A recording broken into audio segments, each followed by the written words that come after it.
অবশেষে ছাত্রদের বাদ ভাঙা জয়ের উল্লাস, পুরো দেশ জুড়ে চলছিল কোটা আন্দোলন। ছাত্র পুলিশ সংঘর্ষে উতাল।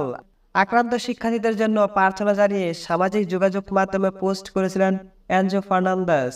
তবে নিজ দেশের হয়ে ছাত্র আন্দোলনে কেন থাকেনি সাকিব মাশরাফি? বুয়েটের ছাত্রীরা মাশরাফিকে বানালো জোকার, এরপর ছাত্ররা ছুড়ে মারল জুতা। যেখানে শিক্ষার্থীদের নৃশংসভাবে মারা হচ্ছে, সেখানে সবার নেতা ক্রিকেটার মাশরাফি কেনই বা চুপ করে আছেন? ইতিমধ্যে কে বা কারা তার বাড়ি জ্বালিয়ে দিয়েছেন। সেই সাথে মিস্টার 75 সাকিব আল হাসান কানাডায় গ্লোবাল টি-20-তে খেলতে যাওয়া মাঠের মধ্যে চরম অপমান করলো সাধারণ জনতা।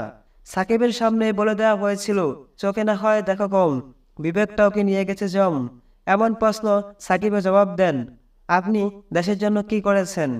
আমি তো এমপি না, আমি আমার পরিবারের খেয়াল রাখি।